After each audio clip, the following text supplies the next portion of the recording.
And bro, that fourth year, bam! 2,500. I'm like, whoa. What happened here? What happened here? Why did my taxes go up so high? Welcome to the Lending Lounge.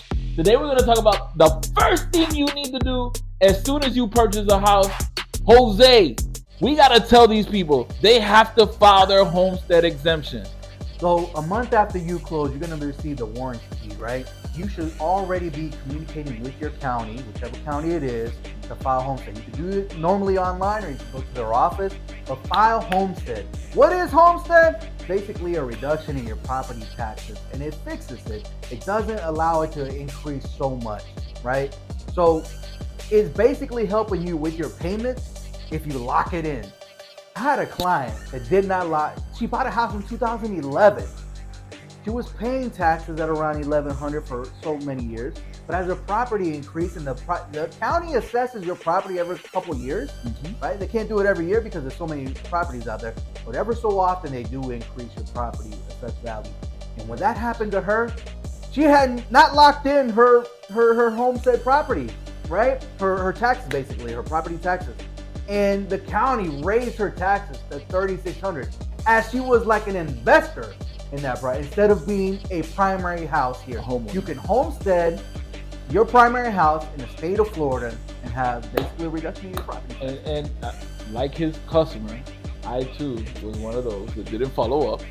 So I bought my house. I did file for homestead exemption, and I just assumed it went through because my tax bill didn't go up, right? So it was like $1,200, and then the next year I think it was like $1,250. Then it was like $1,300. And then, bro, that fourth year, bam! 2,500. I'm like, whoa. What happened here? What happened here? Why did my taxes go up so high? Right. And now, like, we're praying, right? Because now 2,500 is like a blessing if you can find a house at 2,500. Yeah. But back then, back in 2010, 11, 12, somewhere in that ballpark, I catch that tax bill and I'm like, whoa, what happened here? And then I go call the Polk County Assessor's Office, like, hey, what's going on?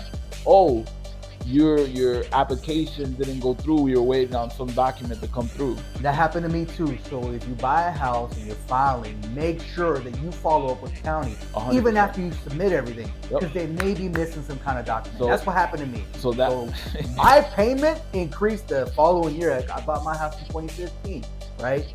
I filed for it before March 1st, which is usually the date that they set every year.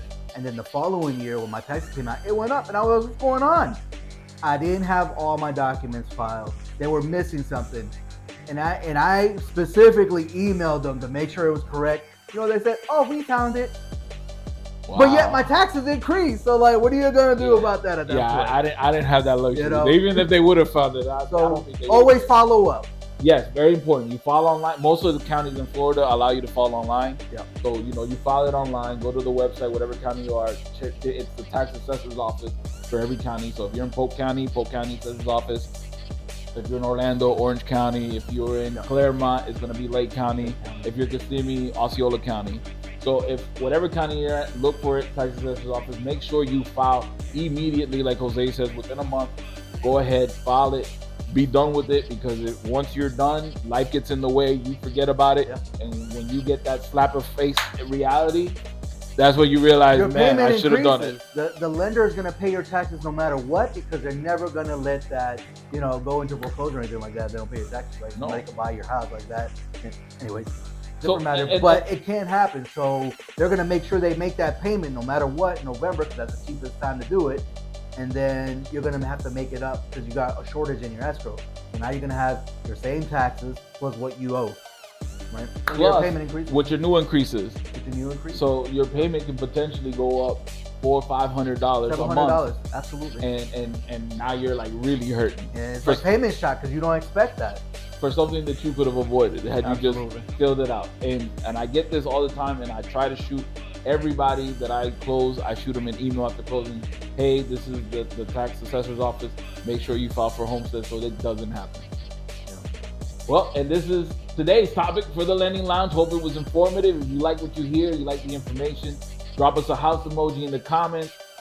Leave us a comment, something that you would like us to talk about. We look forward to reading everything we see down there so that we can discuss what's on your mind. You know, right Answer your now questions. we're over here either answering somebody's question that they asked us or looking up what's the best question or, you know, how to attack for these videos. But if you guys give us specifics, we will give you specifics. Absolutely. And this is another episode of Lending Lounge. So this is made simple.